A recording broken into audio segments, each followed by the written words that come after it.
Ladies and gentlemen, my name is Chris Collier. I want to welcome you to Conquer with Chris, the podcast you don't want to miss. Today, I have a very special guest, Laura Clement. Welcome to the show. It's awesome to be here. How are you? I'm doing well, thank you. How are you? I am having the best day. It's just the best awesome day. And you're a little bit forward in time, and you were telling me that Thursday is going to be a good day. Yeah, absolutely. Isn't it nice how the world clock plays with your mind like that? So, yeah, we've already had yesterday that you're living in, and tomorrow is going to be perfect. Great. I'm looking forward to it. I'm sorry, I got the giggles. So, Laura, tell us a little about yourself, where you're from, and what you do. So, Chris, I'm a Kiwi. I'm from New Zealand, and I'm living in Australia on the Gold Coast of Australia, just up the road from Surfers Paradise, so a very beautiful part of the world. Very fortunate. At this time with the pandemic and everything else, I'm living in probably one of the best parts of the world. We virtually have our normal lives, so we're feeling very, very fortunate. And I am, running an advertising agency called Audacious with a partner who is a stand-up comedian and a journalist, and we have a lot of fun helping people do amazing things. Wow, that's great. So I'm sure you weren't born a branding specialist or in charge of an agency.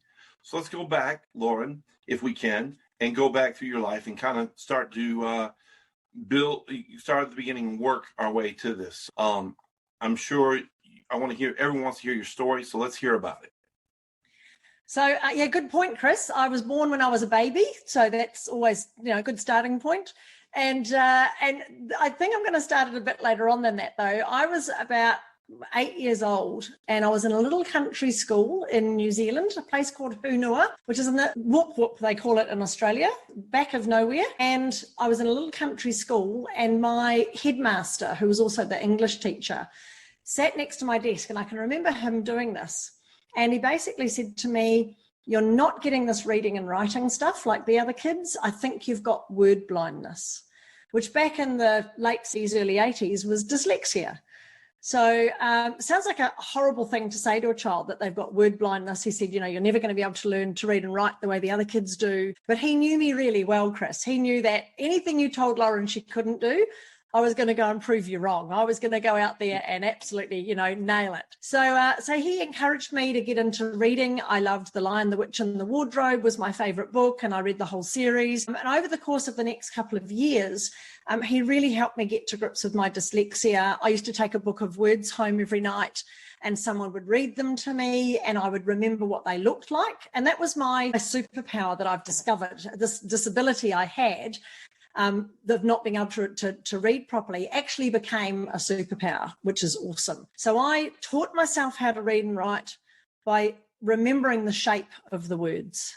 And still today, that's the way I do it. And if anyone's listening to this and they're dyslexic, we all have our own ways of doing this, which is really cool. But that was my approach. So I got over my dyslexia disability by basically turning it into my greatest asset.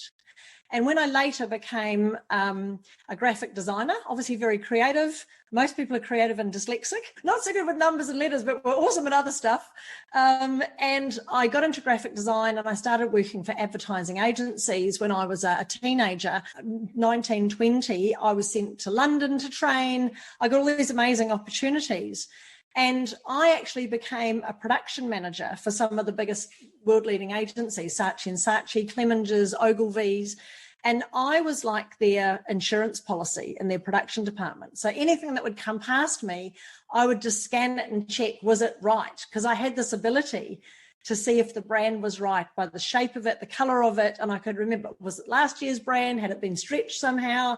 All those sorts of things. And that's when I realized that I had this ability, which I've now discovered, Chris, is actually a science called neurobranding. And it's about how the brain sees brands. And there's actually an entire science behind it, which is just extraordinary. Yeah. So let me get this right, because I want to make sure we point this out. Your deficit, what people consider a deficit, right, created a profit for you in another area, correct? So the way your brain's wired, you automatically process this information, where it takes someone like me or someone else maybe a little bit more time and maybe a calculator and some theorems to figure out, okay, yeah, this is a good brand. Yeah, absolutely. And I mean, I call that your expert ease. Yeah, the things you do with ease that other people find difficult. That's why it's called expert ease, right? So yes, naturally capable of doing something is always going to be a profitable situation to come from, because other people have to take time or pay money to learn those things. So yeah, absolute natural gifts and talents are so underestimated in terms of their value, and yet they are some of our best assets. I think you just hit something there. I want you to say it again, but I'm gonna say something before that. I just want people to understand is typically we as people, we downplay our own assets and attributes and upplay someone else. So like if I didn't know, if I knew Lauren and saw her from afar, knew her work, I'd be like, Lauren's the best in the world. And if I have the same capability, I'd be like, well, that's just something I kind of do and I just play around with. Right? That's how we do, right? We just that stuff, it's nothing important. Yeah, isn't it? I think we call it here in Australia and New Zealand tall poppy syndrome, that you don't want to stand out above anybody else. And it's especially strong in Australia. And there's a reason for it, which I've discovered. I mean, their whole culture is around mateship. It's around a bunch of people getting together and being mates and looking after each other, looking out for each other. You don't want to be a person who stands out from that. And actually, the story goes that when the convicts were brought to Australia, because it's a colony originally, if someone acted up, they weren't punished. They were taken away and looked after, and the rest of the prisoners were punished.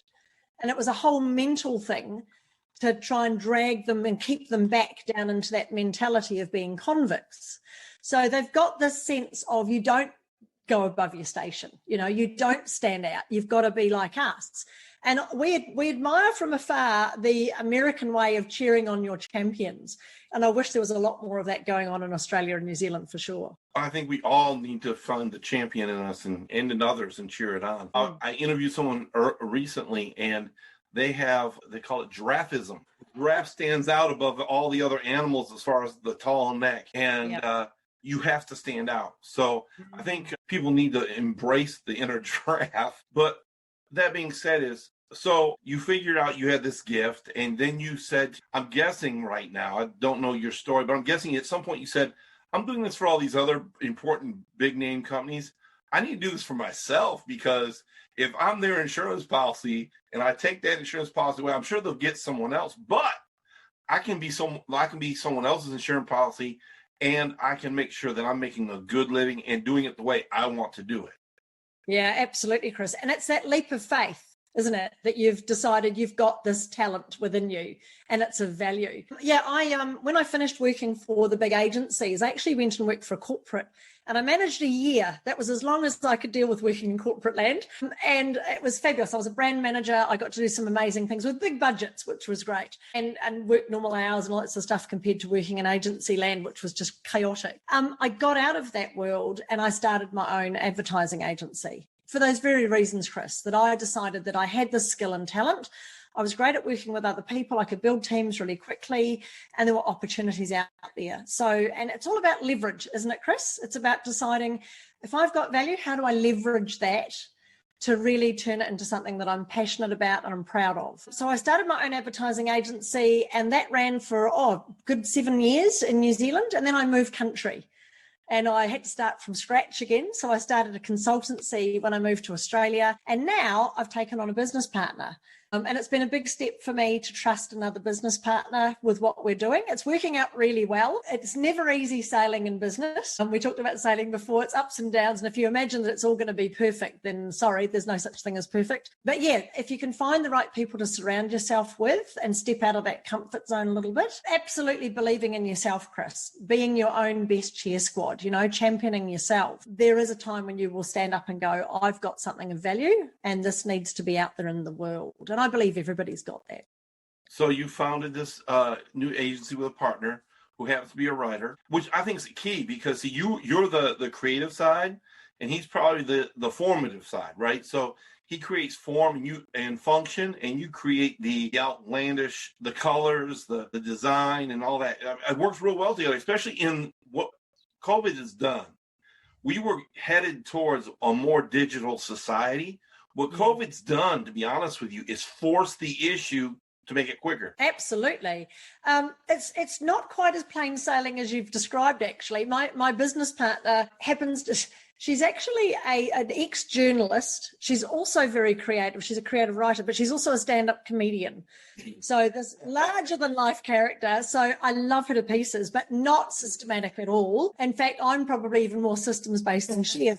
Thankfully, we've got other people in the business. So we've got my daughter works for us, my husband works for us. We've got some other people that also we bring in, and they are very systems based, which is great and keeps us on track. But we have work in progress meetings and so on. But what I love about what you said, Chris, was our best skills are brought to the forefront. And when you do have a team around you and you've got a group of people you're working with, you can rely on other people for the things you're not so good at. And that's what makes it a big success, is celebrating everybody's skills and talents and really trusting that you can rely on them to stand up when you can't. Wow, that's great. What are you currently who do you currently serve? Well, who's your target audience or group? Really good question. So the Audacious Agency are self-promotion specialists. So it is really about that whole idea of standing out. And I know in the world today, a lot of people are afraid of doing that because you've got the haters, you've got the people who can try and chop you down or turn you from a giraffe into an elephant or whatever you want to, So you've got to have that courage, but you've also got to have a pretty big passion and purpose for what you want to do. And there's lots of those amazing leaders and entrepreneurs and business owners out there who are doing those sorts of things, but they're just really sick of being the world's best kept secret. And as you said before, Chris, it is so overwhelming. There's TikTok and all these new platforms out there. There's Clubhouse, there's Facebook and Insta, there's all this stuff. And it's so overwhelming that you need to figure out, how am I going to boldly stand out from the competition, charge what I'm worth, but at the same time become a credible, sought after leader? How am I going to build that brand platform that encompasses everything? And at the moment, Chris, we're helping people with their personal brand, which is where I come in. And I agree with you. The hardest part about my story is it took me 4 years to figure out my own personal brand. It's that whole, ironicide, that it's totally ironic that I can't do for myself what I do so well for other people. Well, I find that people who are organizers have the hardest time organizing themselves. People who are branding specialists have a hard time branding themselves. I'm on my third or fourth brand myself.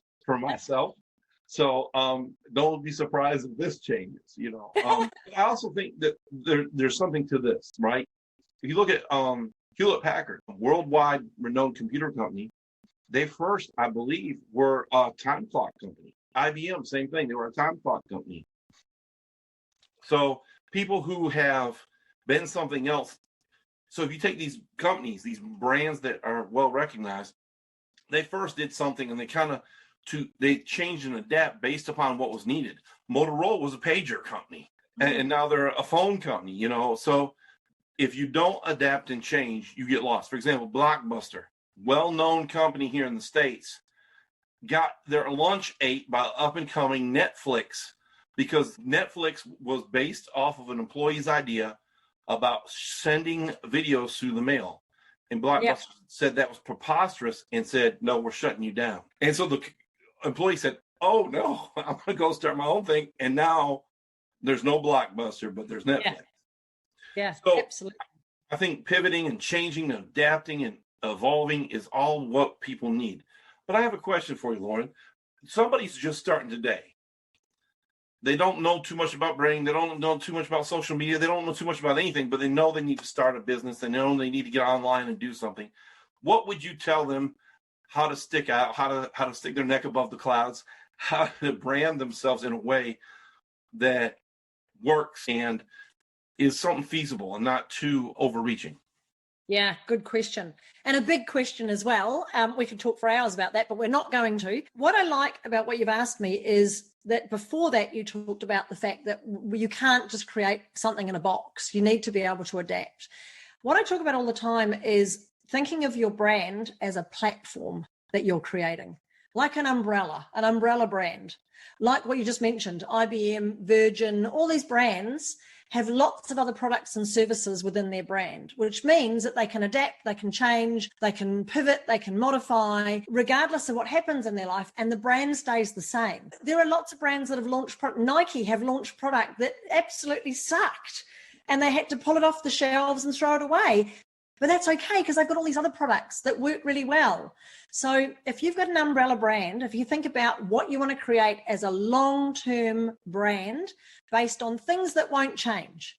So the things that won't change, even if you change your direction in your career or who you help or so on, the things that won't change are your core beliefs, your passion and your purpose, the type of people you want to work with, not necessarily their career or whatever, but their attitudes and their approach to life. Who do you want to surround yourself with?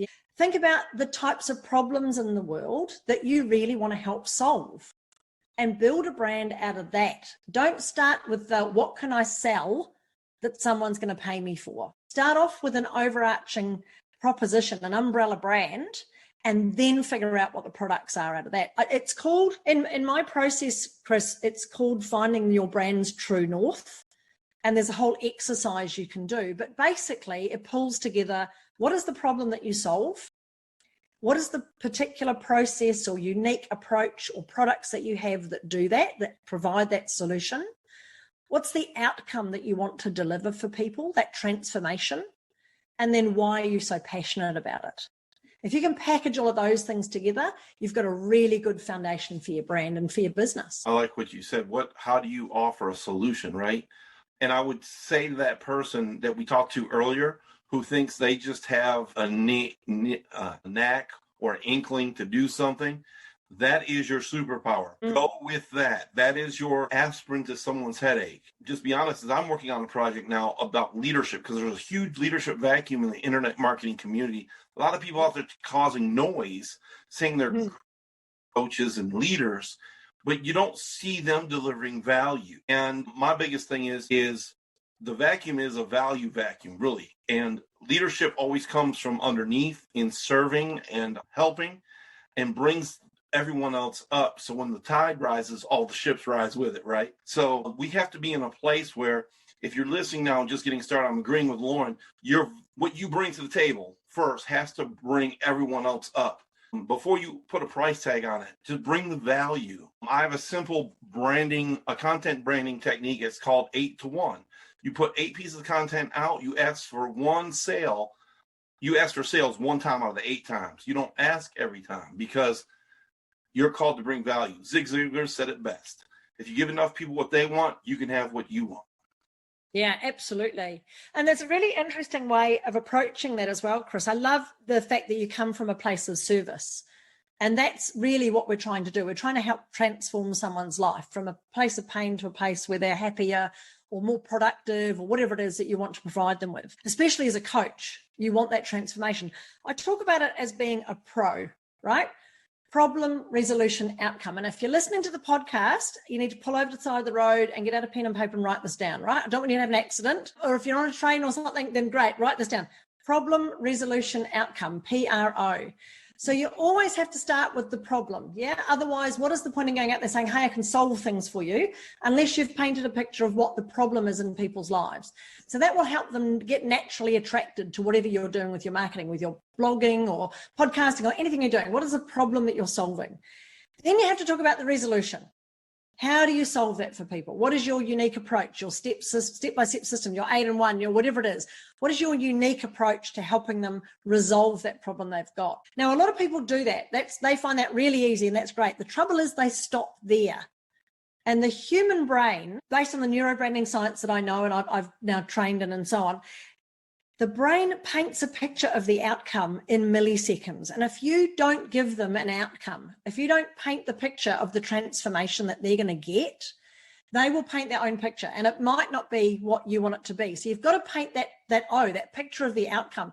And I'm actually, Chris, while we've got people on, for the 2 listeners that we have, for both of them here, we're going to do a little test. And it'll take just 2 seconds. But I'm going to give you 2 words. And I want you to concentrate on those words, and then I'm going to ask you some questions about them. Okay, so you ready? I'm ready. 2 words are bacon and eggs. Bacon and eggs. Think about those words, bacon and eggs. Think about the words, just let them go through your brain. And now I'm going to ask all of our both listeners, what did your brain tell you? What did you see when you thought of those words? Breakfast. How were your eggs cooked, Chris?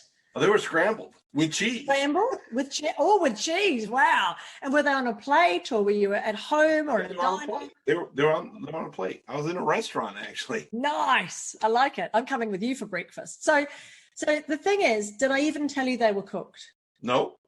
Did I ask you to serve them up with cheese or tell me a story about them? Nothing. Nope. I just gave you the words, right?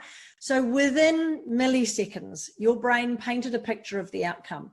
So if you're doing your branding and your marketing and you're out there on social media and you're doing all these things and you're not talking about the problem and you're not resolving with a solution that's yours and your unique process, and worse, you're not painting a picture of the outcome for them, guess what? They are basically passing you by. They're not even seeing you. They're not connecting with you. They're not resonating with you. And that's why you're not getting people coming to your website, following you on Facebook, liking and listening to your podcast. That's why you're not painting a picture of the outcome for them. It's so important. Wow. And sometimes it's not even the outcome. It's the benefit of the outcome, right? So it's like, it's not losing weight. It's feeling great.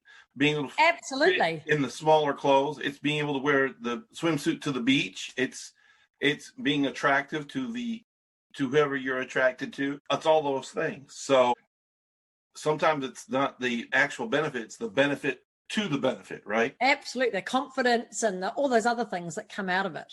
And really, human beings are pretty simple. We just want to be happy. And we're constantly seeking happiness. So if you can paint a picture of an outcome that helps them go, that's what I need, that's what I want, then you're halfway there. So, Lauren, where can they find you? The Audacious Agency has a fabulous website, of course. You need to type in theaudaciousagency.com. Somebody else has got other names, but no, theaudaciousagency.com. There's a load of resources on there. My book is called Selling You, which is on there, which is a personal branding guidebook. And it's got that whole process that we just talked about today of packaging your brand, that true north, and understanding your target avatar and all those sorts of things. But on our website is an awesome tool that you can use if you are ready. If you're going, this sounds like me, I've got the most amazing gifts and talents that the world needs right now. I need to get out there. I want to get on a podcast.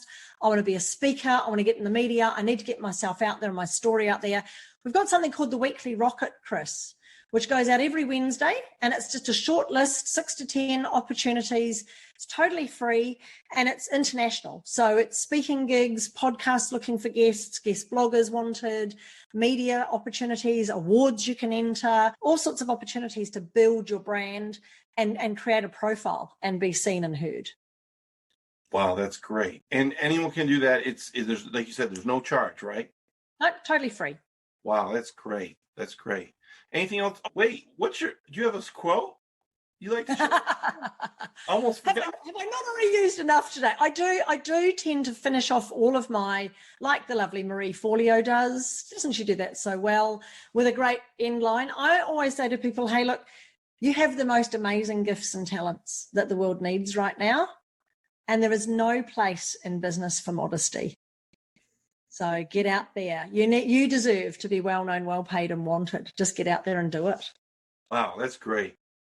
I want to thank my guest, Laura Clement, for being on. I want to thank you guys for listening or watching, depending on what platform you're on. Please like, subscribe, share, rate the podcast, leave a message. Thank you so much. Have a great day.